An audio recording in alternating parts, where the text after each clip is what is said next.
안녕하세요. 한창원 변호사입니다. 오늘은 변론기일에 당사자가 재판에 출석하는 것이 과연 유리한가에 대해서 말씀드리겠습니다.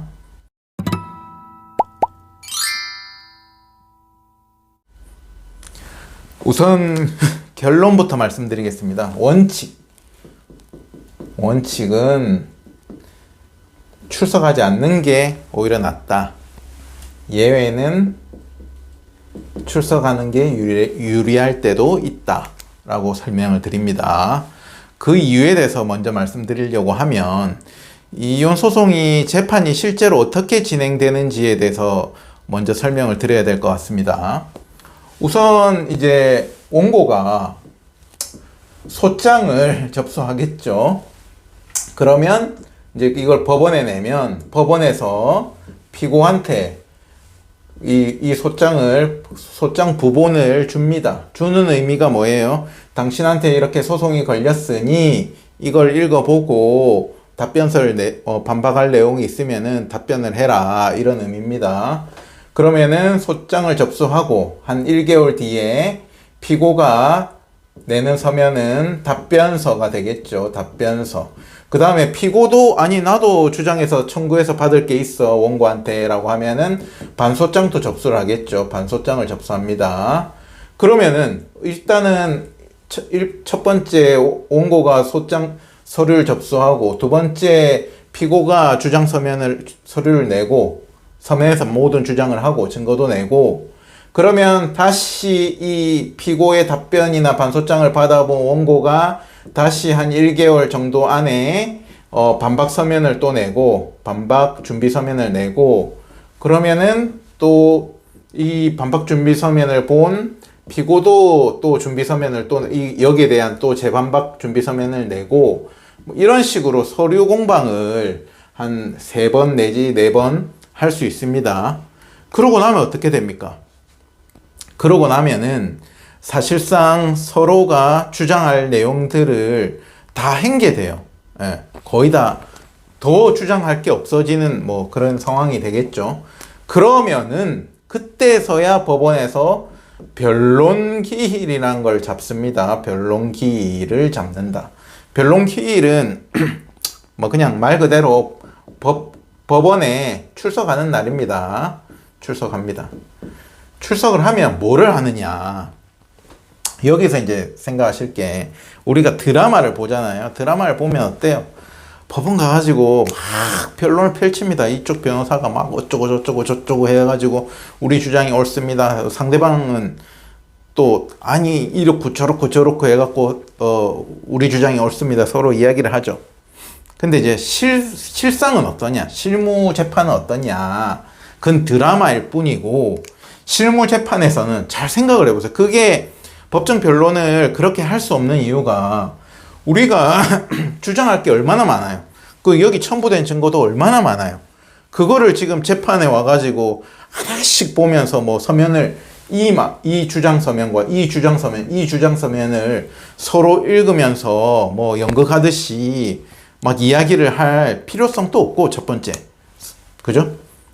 실질적으로 그 주장들을 다 할 수도 없고, 현실적으로. 그리고 뭐, 그렇기 때문에 결론적으로는 법원에 출석해서는 주로 이제 판사님이 이제 양쪽 변호사한테 무슨 말을 하냐, 재판 진행에 대해서 물어봅니다. 재판 진행이랑, 양쪽 서면 다 봤어요. 뭐 한번 조정을 한번 해볼까요? 뭐 가사조사를 한번 할까요? 아니면 이거 종결하고 그냥 내가 판결 내리면 됩니까? 뭐 이런 걸 물어본단 말이에요. 그러면 원고 쪽 한쪽에 뭐 변호사가 아니 우리 증거 아직 다 못 내가지고 증거조사를 더 해야 됩니다. 사실조회를 추가로 할 게 있어요. 그러면은 판사님이 뭐 한 길 더 잡을까요? 이렇게 한단 말이에요. 말 그대로 실제로 재판은 한 5분 안에 끝나요. 5분 남짓에 끝나고, 이 재판을 어떻게 진행하는 게 좋은가에 대해서 묻는 거지, 뭐 실제로 그 주장 서면 안에 있는 내용에 대해서 언급하는 경우가 거의 없다. 첫 번째. 그리고 예외적으로 언급을 하더라도 판사님이 피고 쪽 무슨 그 주장에 보면 뭐 증거가 좀 부족한 것 같으니까 증거를 또 좀 더 보완해 보세요. 뭐 이런 그 역시도 재판 진행에 관한 언급을 하고 끝난다. 그런 게 이제 변론 기일입니다. 그러면은 뭐 출석을 하든 안 하든 뭐 당사자가 출석을 하면은 뭐 어떻고 안 하면 뭐 어때요? 왜 오지 말라는 거예요? 이렇게 이제 의문이 생기잖아요. 그죠? 그게 이제 변론 기일에 당사자가 오면 어떻게 돼요? 당사자가 오면 판사님이 당사자가 왔네. 내가 당사자한테 한번 뭔가를 물어볼 수 있겠죠, 상황이. 그죠? 그러면은 내가 거기 참석해가지고, 그죠? 막 증문즉답을 막 하는 것이 과연 유리한가의 문제인 거예요. 아니, 나는 하나도 거리낄 게 없어요. 참석해가지고 막 하고 싶어. 그렇게 생각하시잖아요. 뭐 하시겠다면 제가 말리진 않는데 저는 가급적이면 하지 말라고 이제 합니다. 이유가 뭐냐? 일단은 이렇게 설명을 드릴게요. 우리가 영화를 보세요. 미국 영화를 봅시다. 우리나라 영화 말고 미국 영화를 보면 갑자기 형사 사건 이야기를 제가 좀 합니다. 막 어떤 사람이 경찰이 와가지고 막 조사를 합니다. 경찰이 와가지고 조사를 하는데 그 어떤 사람이 그냥 참고인으로 막 대답을 해주다가 경찰관이 갑자기 이 사람을 의심하는 투로 당신 그때 어디 있었어요? 뭐 했어요? 이러고 물어보면은 미국에 있는 사람들은 딱 영화에서 대답이 뭡니까? 나를 의심하네? 그러면 이 이상은 내가 말하지 않겠어요. 이 이상은 내가 변호사 올 때까지 말하지 않겠다. 이렇게 말을 하죠. 이게 정말로 법적으로는 아주 잘하는 대처 방법이에요. 갑자기 왜 형사사건을 이야기를 하냐. 그러니까 그만큼 아니 이 사람이 뭐 우리나라 사람은 뭐라고 생각하냐면 네가 무슨 캥기는 게 있으니까 변호사 말하지. 네가 뭔가 캥기는 게 있으니까 변호사를 대동해서 대답을 하지. 나는 캥기는 게 없다. 경찰관한테 바로 증문즉답 할 거다. 내가 당당하다. 이래 생각하잖아요. 하지만은 당당한 거, 안 당당한 걸 떠나서 결국에는 증문즉답을 해주고 있으면은 내가 변호사 조력 없이 증문즉답을 하게 되면은 결국에는 경찰관은 뭐예요? 나의 꼬투리를 잡으려는 사람이잖아요. 그러면 뭐 믿져야 본전밖에 안 되는 거예요. 꼬투리가 안 잡히면 다행이지만 조금이라도 내가 더 의심받을 여지가 생긴다든지 그럼 그거를 풀기 위해서 더 많은 시간과 비용이 들어가는 상황이 되겠죠. 내가 떳떳하다고 해도. 뭐 반면에 내가 말 한 번 잘못해갖고 내가 억울한 상황이 될 수도 있다. 그렇죠. 그렇기 때문에 이 사람이 무슨 범죄를 저질러서가 아니고 그냥 이런 상황이 되면은 나는 변호사가 올 때까지 말을 하지 않겠다. 내 변호사 면담하고 이야기할게. 그게 법적으로 보장되어 있다는 거죠. 왜 갑자기 형사사건을 이야기를 하고 있냐? 형사사건이 힘든 이유가 여기에 있는 거예요. 만약에 변호사 조력을 받더라도 그럼 변호사가 대신 진술을 할 수가 있냐? 뭐 드라마에선 그렇게 합니다만 실상은 형사사건에서도 안 그렇다. 변호사 조력을 받아서 형사사건의 경우에는 무조건 당사자가 진술을 해야 된단 말이에요. 이제 어떻게 진술을 코치는 받겠죠. 근데 그렇게 해도 변호사가 아무리 잘 가르쳐줘도 당사자는 법률가가 아니기 때문에 실수를 나한테 불리한 건지도 모르고 이야기를 할 가능성이 생기게 된다. 그렇기 때문에 형사사건이 사실은 변호사 혼자 잘해서 되는 게 아니고 변호사가 의뢰인을 엄청나게 교육을 잘해야 되는 그런 변호사 입장에서는 어려운 점이 있단 말이에요.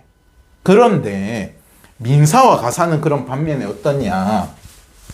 민사와 가사 사건은 변호사만 선임하면 변호사만 있으면은 당사자는 올 필요가 없어요. 변호사가 대신 말하면 되고 변호사가 대신 서면 내면 되고 주장해주면 되기 때문에 매우 안정적인 거예요. 안정적. 돌발 변수가 없어지는 거예요. 돌발 변수가. 그렇기 때문에 내가 뭐 실제로는 이렇다 저렇다 해도 표현을 해도 실제로 있었던 일을 거짓말을 하고 하는 게 아니더라도 어때요? 변호사가 서면을 쓸 때는 다르고 다른 거란 말이에요. 그러면 다르고 다른 거를 변호사는 의뢰한테 유리하게 어랑 아랑 비슷한데 중간에 껴있는 거라면 우리 의뢰한테 유리하면 아라고 주장을 한단 말이에요. 근데 당사자가 변론기일에 와갖고 판사가 물어보면은 어라고 대답을 해버리면 결국에는 변호사랑 당사자랑 손발이 안 맞고 괜히 우리 주장이 흐려지고 유리한 부분이 깨질 우려가 생긴다. 그러니까 괜히 변호사 입장에서는 당사자를 판사님한테 노출시켜가지고 그러한 그럴 위험이 낮을 수도 있지만 괜히 그럴 위험 부담을 할 필요가 굳이 없다는 게 첫 번째 이유입니다. 원칙에서 오히려 재판 기일에 당사자가 오는 게 불리하게 작동되면 작동되고 그 다음에 믿져야 본전인데 변호사 입장에서는 그래서 당사자가 출석을 하시는 것을 별로 권해드리지 않는다. 두 번째 이유도 있어요. 두 번째 이유. 당사자들이 판사 입장에서는 봐보세요. 그래서 대부분 민사 가사 사건에서 변호사들만 딱딱딱딱딱 오는데 당사자가 왔다. 그러면 아주 당사자한테 친절하고 좋게 느껴지는 게 아니고 보통 매번 참석하시는 당사자의 성향이 대부분 무조건 그런 건 아닙니다. 성향이 조금 어떻게 표현을 해야 될까요? 성향이 좀 극성 맞다. 극성. 변호사도 내 못 믿는다. 약간 극성 맞은 이미지가 있단 말이에요. 그래 와가지고 판사님한테 어떤 사람은 오버해가지고 판사님한테 따박따박 대들고 판사님이 조금 불리하게 이야기했다고 해가지고 왜 그러냐면서 막 따박따박 대들고 이렇게 하시는 분들도 있단 말이에요. 그래서 판사는 입장에서도 당사자가 오면은 일단은 조금 극성 맞다고 생각할 수가 있다. 중요한 재판도 아니고 그냥 아까 제가 말한 대로 그냥 진행에 대한 재판 기일인데 대부분이 그래요. 진행 기일인데 재판 진행을 어떻게 할 건가 물어보는데 당사자까지 와서 변호사 옆에 앉아 있으면은 조금 우리 의뢰인의 이미지가 극성 맞다고 보일 위험도가 있다. 제 생각은. 그래서 저는 변론기일에 출석하시는 것을 원칙적으로는 권해드리지 않고 그리고 어차피 비싼 변호사비 주고 선임해가지고 진행하는데 굳이 의뢰인 입장에서도 의뢰인도 생계가 있잖아요. 직장도 다니고 그렇잖아요. 굳이 출석해가지고 그렇게 시간 하실 필요가 없다. 그냥 재판이 궁금해서 오시는 분들도 있어요. 그럼 제가 오시라고는 합니다. 오시고 나면 딱 하는 말이 변호사님 5분 만에 끝났어요. 3분 만에 끝났어요. 변호사님 말대로 괜히 왔다 이런단 말이에요. 결국에는. 그래서 원칙적으로는 재판 기일에 별로 올 필요가 없다는 거예요. 그리고 와봐야 변호사 입장에서는 괜히 위험 변수가 생긴다. 변호사가 이 사건을 꿰고 있더라도 판사님이 거기서 증문즉답을 막 물어보면은 판사님의 질문을 제가 기록을 하고 보통은 제가 바로 대답을 할 수 있는 경우에도 보통은 기록을 하고 그거를 저희가 차후에 서면으로 내겠습니다. 이렇게 일부러 이야기를 하지. 아시겠죠? 그만큼 조금 신중하게 한단 말이에요. 재판 진행이라는 것은. 그래서 돌발 변수를 별로 안 만드는 게 좋다. 그래서 원칙적으로는 변론기일에 당사자가 오시는 것은 저는 권해드리지가 않는다. 오히려 불리하다. 그럼 예외적으로는 오시는 게 낫다. 이 경우는 뭐가 있냐면은 일단은 우리가 이혼을 거부하는 경우가 있어요. 상대방이 이혼 청구를 합니다. 배우자는 이혼을 해달라고 하는데 나는 이혼을 원치 않아요. 그럼 이거는 법리적으로 막 유불리를 따지고 금액을 산정하고 누가 어떻게 벌었고 이런 게 중요한 게 아니고 판사님한테 우리가 조금 호소해야 되거든. 그렇기 때문에 진짜 우리 의뢰인이 이혼을 원치 않는다는 이혼을 원치 않고 좀 기각을 시켜줬으면 좋겠다. 그렇게 정중하게, 쉽게 말해서 판사님한테 정중하게 보이고, 의뢰인이 조금, 예를 들어서 상대방이 이혼 청구를 했는데 증거가 있을 수 있잖아. 한 대 때렸어. 남편이 때렸는데, 내 미안하게 생각하고, 반성하고, 아내하고 다시 재결합하고 싶다. 그러면은 판사님한테 와서, 제가 실수했습니다. 제가 잘못했고, 네, 우리 와이프랑 다시 한번 잘해보고 싶어요. 이렇게 해야지 판사님이 뭐 가사조사라도 시켜주고 재결합을 좀 시켜주려고 당사자가 그래도 성의가 있네. 이거는 뭐예요? 극성이 아니고 성의가 있네. 변호사만 띡 시켜갖고 나 이혼 못 해주겠다가 아니고 와가지고 조금 이렇게 성의가 있네라고 느끼기 때문에 변호사 입장에서는 오히려 이 경우에는 제가 의뢰인 보고 좀 출석을 가급적이만 하셔라 라고 권해드려서 제가 모시고 가는 편이에요. 아시겠죠? 그래서 예외적으로는 그런 케이스가 있다. 그리고 우리가 매우 불리한 경우가 있죠. 불리한 경우. 예를 들어서 제가 상간 소송의 피고를 대리한다. 상대방이 증거가 명백해요. 그죠? 그런 경우에 어떻게 해야 돼? 위자료 금액을 깎아야 되잖아요. 그 경우에도 제가 우리 의뢰인의 쉽게 말하면 좀 탈을 봅니다. 그래서 또 상간 피고인데 가가지고 뭐 나도 억울하고요 뭐 이럴 인상이나 그럴 말씀을 하실 것 같으면 저는 안 모시고 가고, 근데 상간 피고인 경우에도 제가 의뢰인들을 대부분 안 모시고 가요. 왜냐면 상간 피고 소송 걸리시면 법원에 안 가고 싶어 합니다, 당사자도. 그리고 이게 간다고 해갖고 뭐 크게 도움되는 것도 사실은 아니고, 그렇기 때문에 조금 모시고 가는 경우, 상간 피고라고 무조건 모시고 가는 건 아닌데, 아주 예외적으로 제가 의뢰인을 봤을 때 우리가 뭐 배우들 보면 탈이 좋다고 하죠. 탈이 너무 좋으시다. 그래가지고 우리 의뢰인을 보면 판사가 이렇게 조금 쉽게 말해서 좀 동정심이 들 것 같다. 이런 예외적인 경우에는 제가 의뢰인한테 부탁을 해서 모시고 가는 경우가 있긴 있습니다. 근데 이제 상간 피고인 경우에는 그런 경우도 제가 봤을 때는 거의 드물고, 대부분 이혼 우리가 거부하는 입장일 때 좀 모시고 가고, 또 상대방이 극렬하게 이혼을 거부하는데 막 우리가 이혼을 무조건 해야 되는 상황일 때도 예외적으로 이제 모시고 갈 수도 있다. 그래서 제가 의뢰인을 모시고 가는 경우에는 예외적으로 변호사가 의뢰인 말씀을 안 해도 한번 재판에 오실 수 있냐 이렇게 물어봤을 때는 가급적 오시는 게 좋고, 별 말이 없으면은 변론기일에 안 오셔도 된다. 안 오시는 게 오히려 불리한 요인이 많다.